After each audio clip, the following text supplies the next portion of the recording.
Assalamualaikum warahmatullahi wabarakatuh. Waalaikumsalam warahmatullahi wabarakatuh. Selamat datang kembali di podcast Bapak Milenial.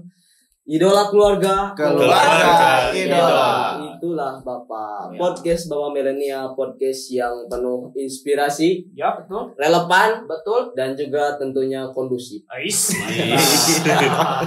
Waras. Waras. Gimana teman-teman kabarnya hari ini? Semoga teman-teman sehat walafiat. Amin. Dan juga seperti tadi di awal prolog kondusif ya. Tertib. Betul, karena cuaca hari ini sedang tidak kondusif sama seperti minggu kemarin Walah, yang memang dingin Bung Bahri, apalagi minggu sekarang wah dingin banget nih. kenapa tuh? Karena Persib juara. Siap, mantap. Oke teman-teman semuanya, pada kesempatan podcast kali ini kita masih berada dalam segmen pertama yaitu persiapan menikah dan juga awal-awal pernikahan atau awal-awal dalam rumah tangga. Pasca. Oke, betul. Dan teman-teman semuanya, pada kesempatan kali ini kita akan ngobrolin salah satu tema yang penting dan juga Relevan. ya intinya penting bagi teman-teman yang baru masuk ke rumah tangga dan juga bagi teman-teman yang ingin menuju pada kehidupan rumah tangga. Jadi penting banget untuk disimak dan juga didengarkan. Iya betul. Dan tema podcast kali ini yaitu mengenai manajemen keuangan. Manajemen keuangan. Mantap. Mungkin teman-teman semuanya seringkali menjadikan manajemen keuangan ini sesuatu yang tidak penting ataupun sesuatu yang seringkali disepelekan. Tapi kalau misalkan teman-teman semuanya mensepelekan ataupun menganggap terkait manajemen keuangan ini sesuatu yang tidak penting, maka akan ada marah bahaya dan juga akan ada mamala di akhir bulan ataupun di akhir semester. Marah jengjal. Betul sekali. Nah, sebelum melanjut ke sana aja Dani, kita kali ini ditemani. Nah, betul sekali. Betul. Lupa saya tadi saking semangat. Semangatnya jangan lupa harus betul. Dari sudut sebelah kanan. Dari kita di depan kita hari ini ada dua orang hebat gitu ya Bung Bahri. Dua orang ini tokoh muda di tokoh muda di Indonesia. Karena mereka berdua ini salah satu berdua ini pengurus konsorsium Gerakan Ayah Teladan Indonesia.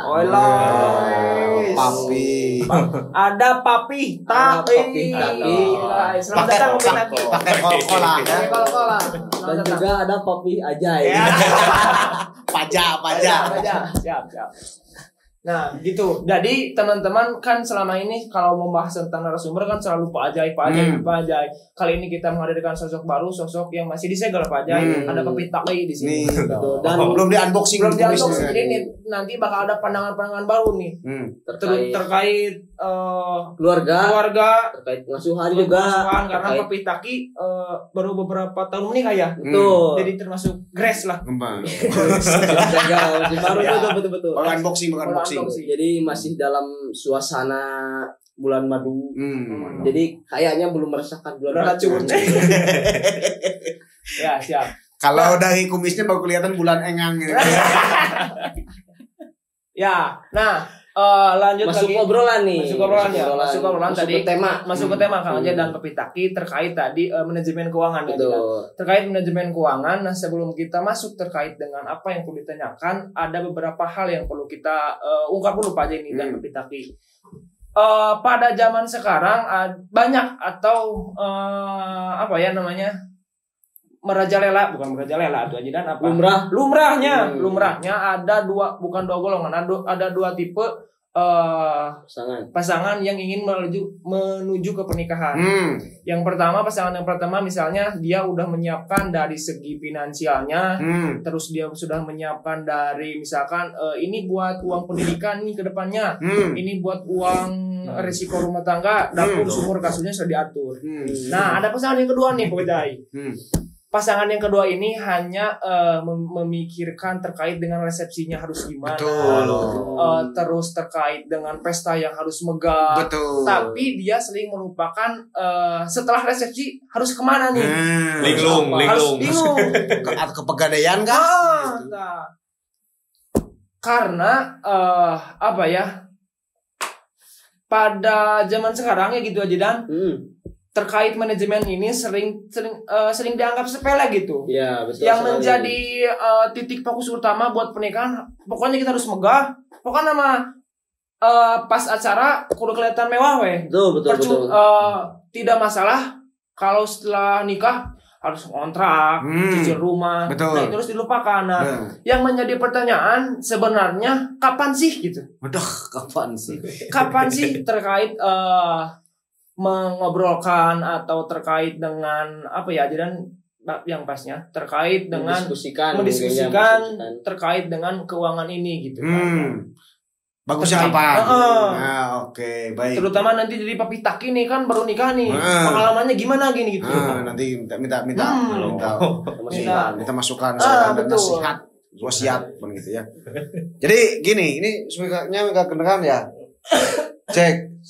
Nah, oke. Jadi gini. Tadi bagus pertanyaannya. Kapan sih kita harus mempersiapkan diri untuk apa? Untuk mengatur keuangan itu. Itu betul. Satu, ketika kita menjelang pernikahan. Nih. Siapkan manajemen keuangannya. Tingkat standar resepsi seperti apa yang harus kita pakai. Ini betul. Nah, pakainya cukup di KUA. Cukup di KUA, cukup di masjid, bisa cukup di rumah atau cukup di hotel sebagainya. Itu kan standar orang masing-masing beda. Betul. Ada orang yang mampunya di hotel dan sebagainya kan itu di luar jangkauan. Ya, maka di sini kembali lagi kepada kemampuan seorang individu. Nah, yang jelas bahwa ketika kita tidak merencanakan sesuatu, artinya kita sudah melaksanakan kegagalan di awal. Bagus nih. Ketika kita tidak merencanakan sesuatu, kita sedang merencanakan kegagalan di awal. Jadi kegagalan yang paling utama itu ketika kita tidak mempersiapkan. Gitu. Start of the beginning yang itu. Jadi awalnya itu harus dipersiapkan dulu. Satu, sebelum menikah. Betul. Dari mulai tadi resepsi, setelah pernikahan, terus kemudian setelah punya anak, sebagainya kan harus by design. Sesuai dengan rencana. Apakah itu rencana itu harus logis kan tidak? Ya, rencana sesuatu yang diniatkan, ditekadkan. Iya, betul. Karena orang yang tidak memiliki rencana, dia kemungkinannya cuma satu. Apa tuh? Gagal. Betul. Tapi orang yang memiliki rencana kemungkinannya dua, gagal aja berhasil. Jadi mending mana antara gagal unggul yang keberhasilan? Mending ada yang kedua. Nah, berarti baik rencana. Sebelum menikah itu rencanakan dulu.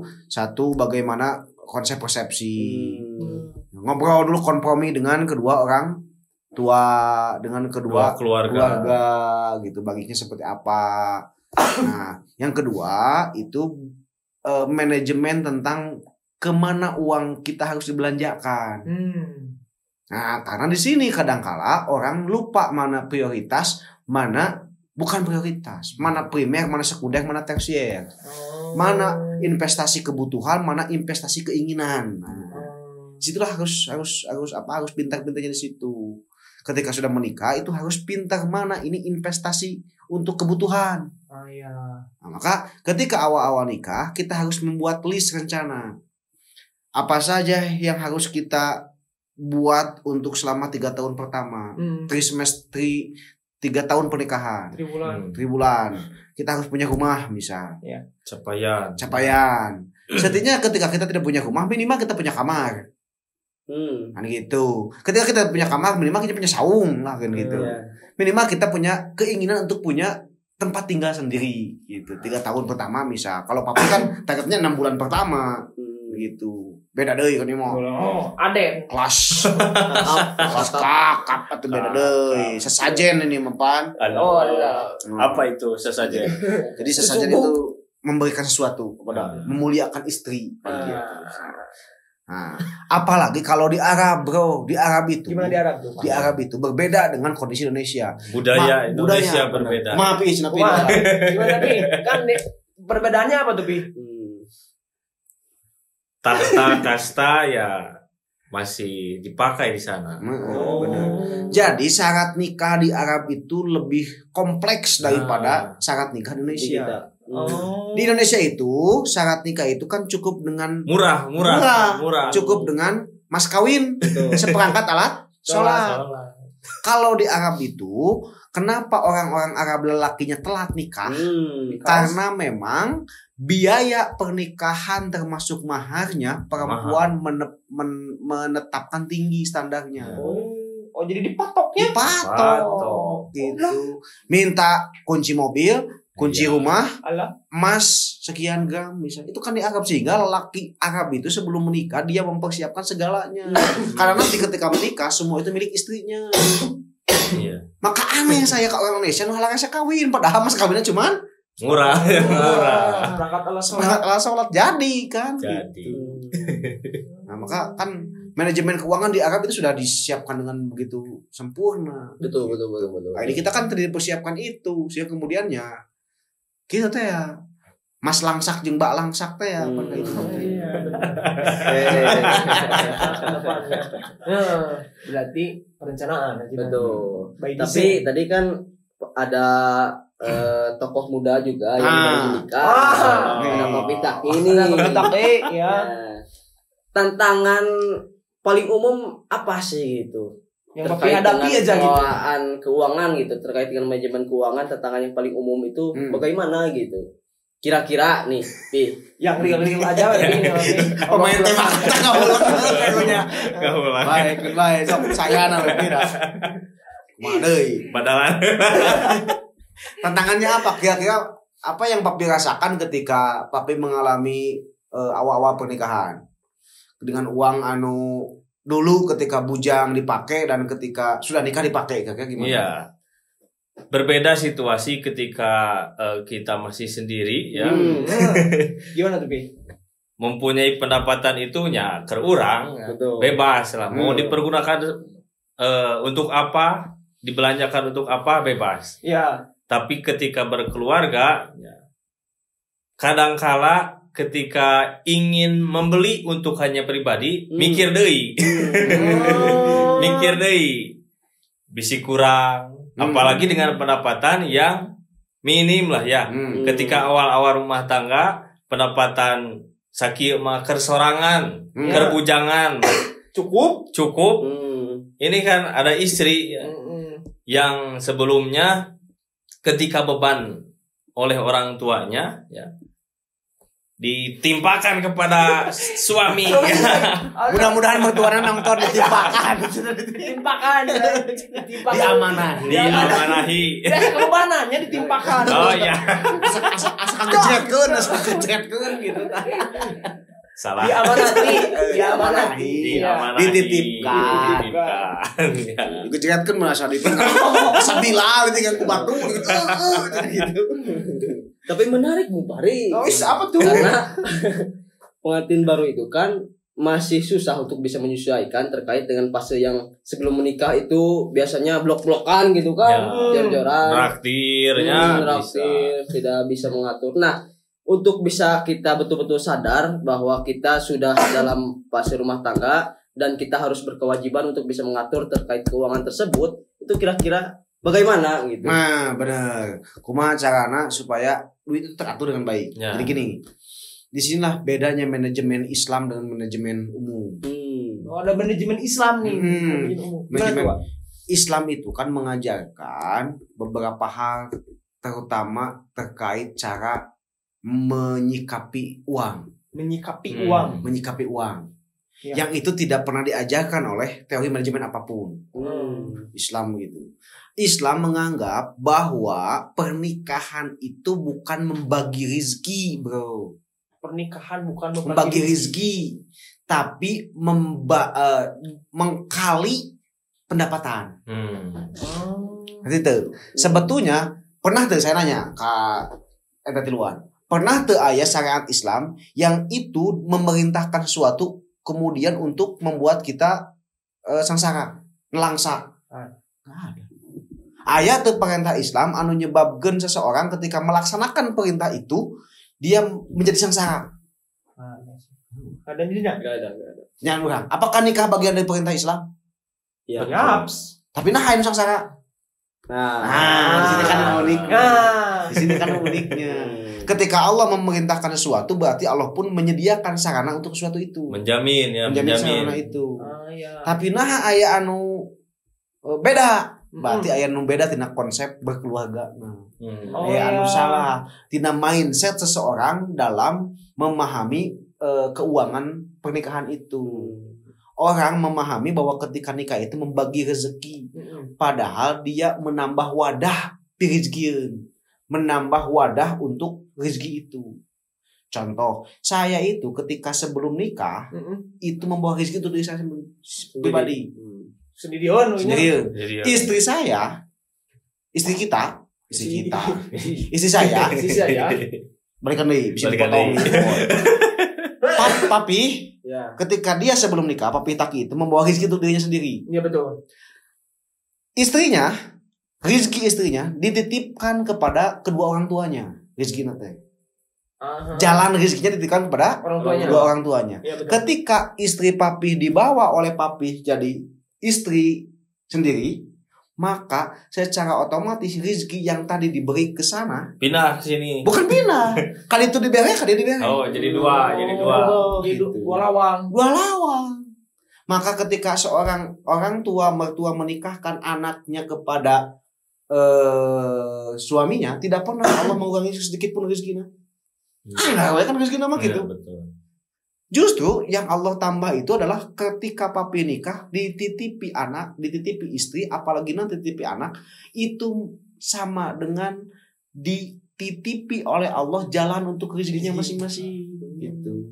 Jadi ulah menganggap bahwa ketika orang budak nama di mana gitu. Nah, dia ketika hidup itu mau rezekinya masing-masing, cuma dititipkan ke orang gitu. Jadi wadah yang kita mahali gitu.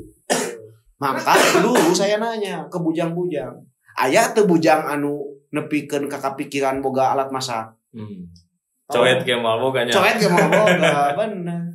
Kenapa? Karena sabeungah-beungahna bujang, dia itu untuk konsumtif dirinya sendiri. Betul. Tapi ketika dia sudah menikah dia mikir panjang, beli setrika kan papi oge. Beli magic gear, beli magic, ketok magic juga rumah dibeli kan. Karena dia sudah betul. Ada yang menarik lagi apa tuh Ajidan? Tadi kan ketika kita meniatkan sesuatu maka Allah juga akan memfasilitasi terkait dengan niat yang kita niatkan.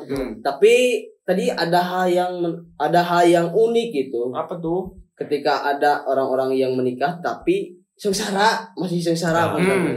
Nah mungkin bisa dikaji lagi gitu Pak. Apa hal yang menjadi dasar sehingga keluarga tersebut bisa kekurangan gitu dalam segi finansial ataupun yang lainnya gitu.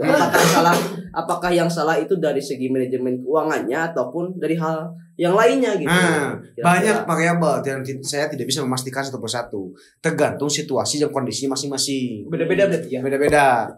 Nganu jelas aya beberapa hal anu kata Umar bin Khattab saya aneh pada orang-orang yang sudah berumah tangga tapi ekonomi masih stagnan. Umar bin Khattab.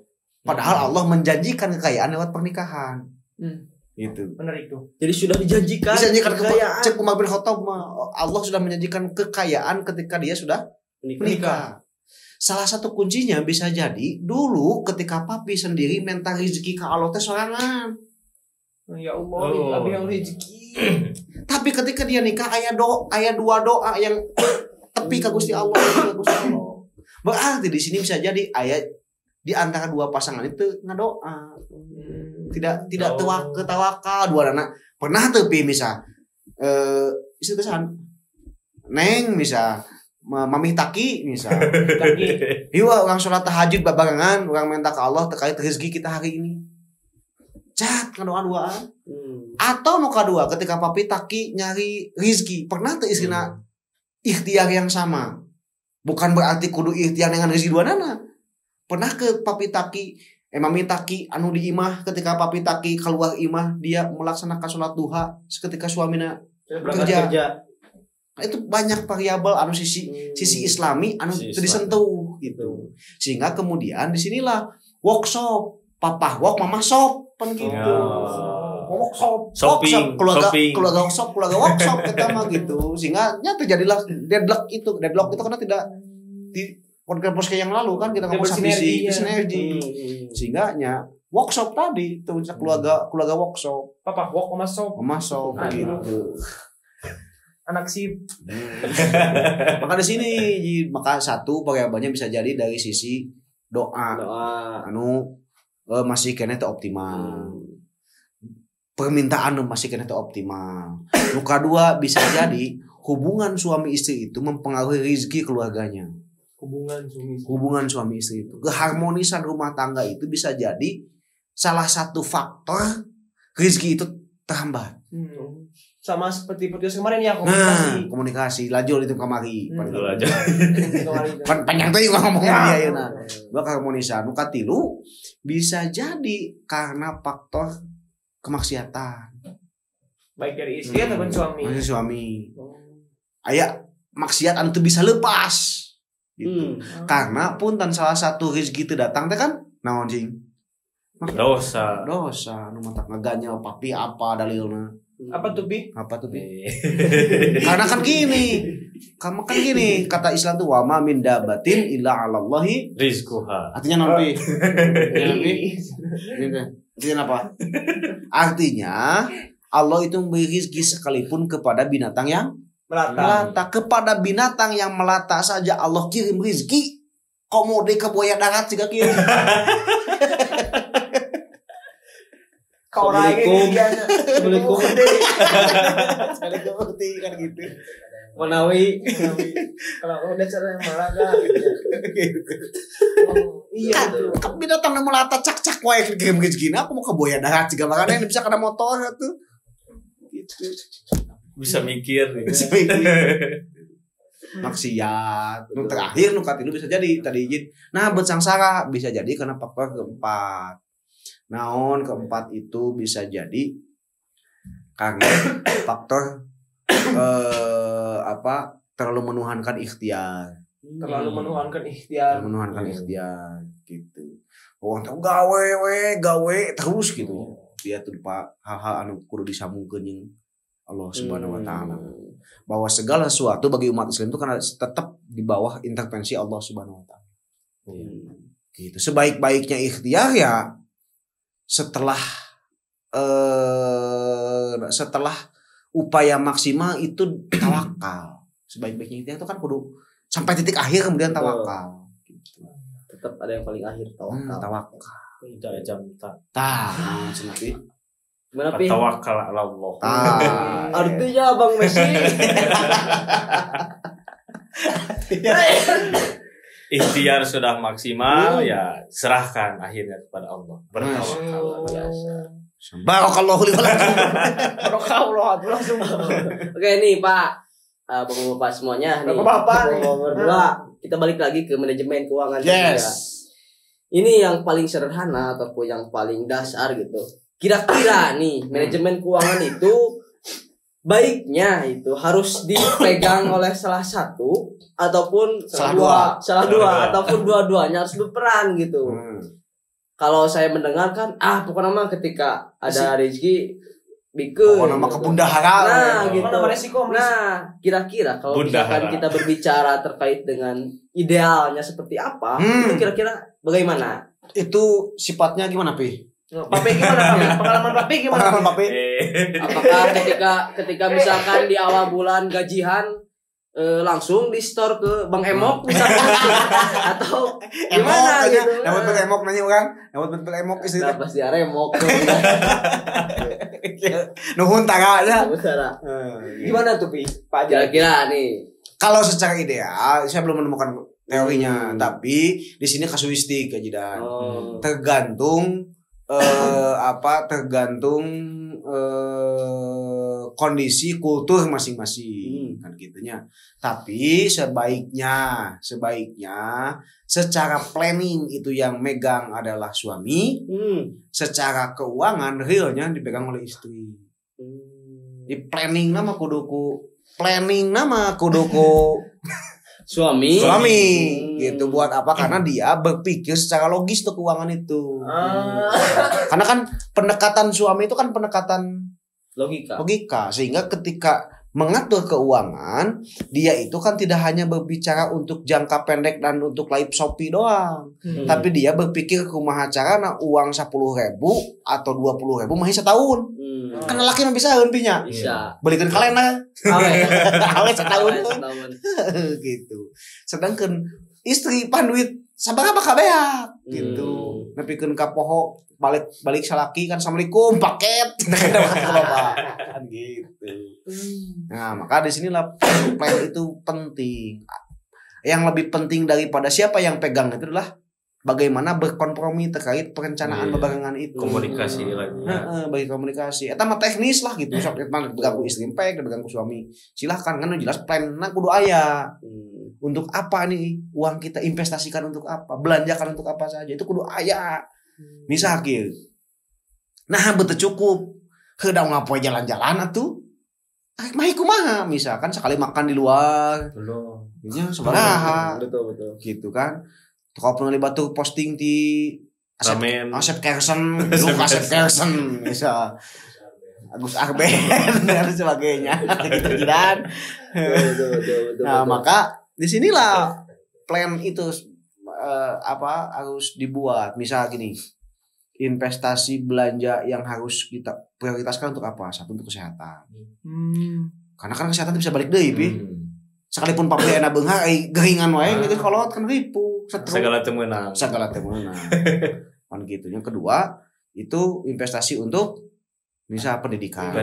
Jangan pernah merasa rugi namun ketika awal nikah uang itu dibelanjakan untuk pendidikan, karena pendidikan itu artinya dia membayar masa depan dengan harga hari ini. Masuk Eko. Naon cenah Mas Pari? Karena pendidikan membayar masa depan dengan harga hari ini. Mata sing balanna kuliah teh gitu di sekolah teh. Gitu. Karena itu dia sedang membeli masa depan harga hari ini. Itulah pendidikan. Tidak pernah jangan pernah merasa rugi. Lebarnya budak di sekolah ke tempat nu alus, jangan pernah merasa. Kan dia sedang membeli masa depan. Gitu. Termasuk papi harus ke sekolah, dan sebagainya gitu. Nah, non pakem. Naonna? Oh. Jadi kumaha tuh? Tadi wong ieu mah. Ya, jadi paeh heula tadi sakedeung. Ya, jadi intinya teman-teman, pengelolaan uang itu bukan hanya menyimpan uang, tetapi ada komunikasi yang harus dibangun dengan pasangan, ada juga kerjasama, ada juga apa lagi? Pokoknya ini mah transparan. Nah, betul. Ya, transparan ya. Transparan. Nah, kalau misalkan bagi pasangan-pasangan baru nih Pak, kira-kira bagaimana supaya pengelolaan itu baik gitu, supaya pengelolaan itu bisa terstruktur gitu. Nah, rapi gitu. Bagi pasangan baru nih, kira-kira. Satu, upayakan jangan hanya sebatas keuangan hungkul. Pokoknya kan ya. Satu. Mohon maaf ya ini. Satu, jangan hanya sebatas ngatur duit. Tapi juga ngatur doa sing hade cash flow-nya itu baru masuk. Cash flow gitu guys. Karena gini gaji seseorang kan bisa terbatas, penghasilan kan tidak terbatas. Gitu. Dan di mana-mana gaji meletik. Nu badag naon? Gajah. Gitu. Nah, itu kan yang kedua, sebaiknya yang mengatur itu, yang membuat plan itu adalah seorang laki-laki. Nah, dia Rija plan. Adapun pengaruh itu sekolah. Kenapa? Karena pendekatan laki-laki itu pendekatan logik. Dia ketika mau belanja sesuatu, kebayang ke papi. Pernah tuh lamun belanja sesuatu, mahimu hanya ke jajan poe isu. Kan kita laki-laki. Betul. Istri mata tawakalna gede deh ini talawora. Balanya. Nang besok teh. Ya, semucur hati. Itu mah bacaan dari sisi neurologi. neuroscience, cara berpikir otak jelema. Perempuan itu dominannya real, tawakal perempuan itu mah, tapi sangat tawakal. Tapi jangan juga jadi pelit. Kan bisa jadi pelitnya. Bisa wae. Jadi penghalang rezeki kita gitu. Maka kahiji perencanaan HD, kedua mengenai hubungkeun ka Gusti Allah proposalna siga kumaha ieu. Betul. Kebanyakan orang-orang awal-awal nikah kan tidak ngajukeun proposal ka Gusti Allah. Tore unggulnya. Tore unggul tentang panggaran. Janji we kawin, undangan pernikahan. Kalau teh ya Allah abdi teh gaduh rencana siga kieu proposal teh ya Allah tahun katilu abi hoyong gaduh bumi. Setidaknya ketika itu tidak terwujud minimal kan pernah disampaikan apa ke Gusti Allah. Apakah mubadir Gus tapi ke Gusti Allah? Tidak. Pernah mubadir. Jadi ka tahun kelima kan genep kan tidak pernah tahu. Kan masalahnya kan pernah dibejakeun eta gitu. Pernah didesain gitu. Dua itu supaya terstrukturnya bikin proposal bareng-bareng. Apa ini tahun pertama yang harus kita targetnya apa? Tahun kedua apa, tahun ketiga apa, tahun keempat apa. Kan eta mah ulah waka make logika mahi jeung henteu. Kan rencana itu. Baru nanti yang kedua yang keukur. Naon Pak? Ku ningali penghasilan bisa. Tinggal ketika penghasilan itu sakieu-kieuna misal. Kumaha carana ieu bisa cukup. Ya. Korek-korek cok gitu. Kurang-kurang aja teh apa gitu. Nah, korek cok. Kan disitulah banyak janji Allah. Di bahwa satu-satunya jalan rezeki itu bukan bekerja kan. Jadi saya jangan menuhankan Tuhan. Bisa jadi jalan rezeki itu suatu rahmi. Pokoknya mati tahun kahiji dan ka tahun katilu masing minang ulin ka batur. Sing remen. Barang kayaknya. Gitu. Mereka gua kayak era mah pan gitu. Bade tuang tong ngomongkeun mangga. Siap. Kan meminimalisir pengeluaran gitu. Silaturahmi nyawa kan pan. Itu terutama misal ka orang-orang anu bernikah gitu. Sing pokoknya manu kawin mesti minang ngajak pamajikan jeung istri teh ulah ulin ka tempat ulin. Ke keluarga dan silaturahmi. Kamang. Ka bibi, ka siapapun sekali selain dari memperpanjang hubungan keluarga kan memperpanjang napas.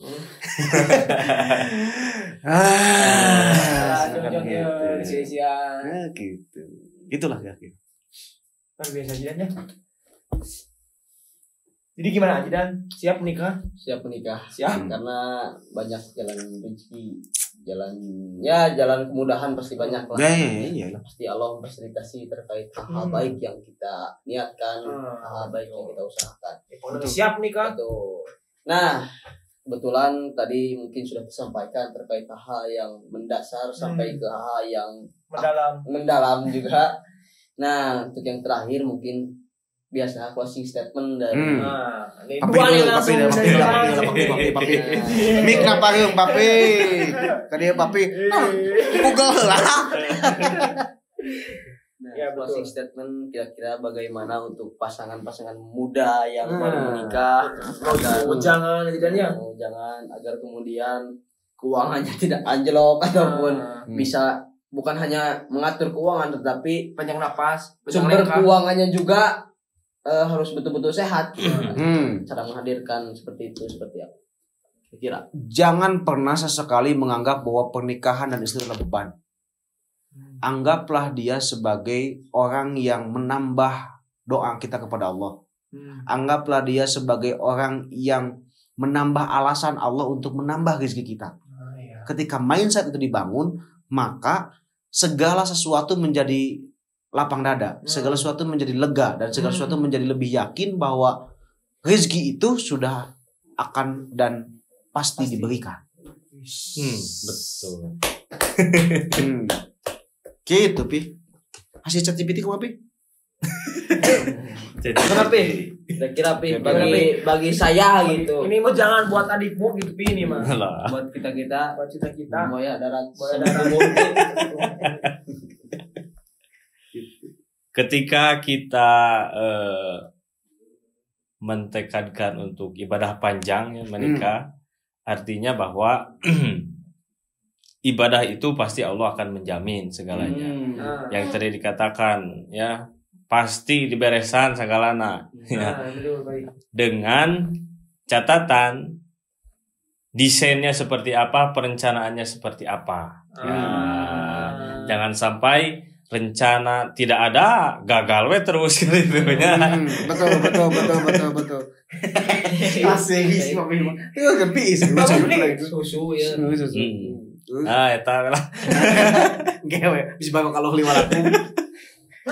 Terima kasih Bapak ya ini luar biasa ini pemain tembak dari Canan Tabu sini. Tapi menyempatkan silaturahmi. Paling Silaturahmi. surat rahmi. Ya gitu. Sangat mudah biasa. Oke, terima kasih semuanya. Terima kasih Bapak-bapak Ladan, Bapak Gati yang sudah bisa meluangkan waktu untuk memberikan hal-hal yang berbobot dan juga ini menjadi bekal mungkin bagi kita teman-teman semuanya yang baru menikah ataupun baru berkehidupan di rumah tangga seperti itu. Terima kasih sekali lagi. Siap. Dan jangan lupa like, comment, and subscribe gitu ya. Dan kembali lagi di minggu depan di segmen persiapan menikah. Jadi terima kasih. Bapak milenial, idola keluarga idola. Apa? Dadah.